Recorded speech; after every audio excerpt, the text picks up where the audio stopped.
कक्षा 12वीं का हिंदी का एग्ज़ाम हुआ और हमारे शाला में रजिस्टर्ड 300 बच्चे थे, पर 2 विद्यार्थी स्वाध्याय के बच्चे एब्सेंट रहे।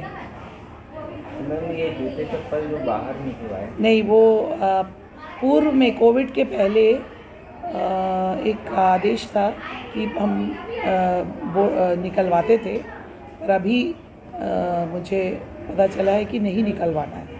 अब कल से हम विद्यार्थियों को जूता चप्पल अलाउ कर सकते हैं।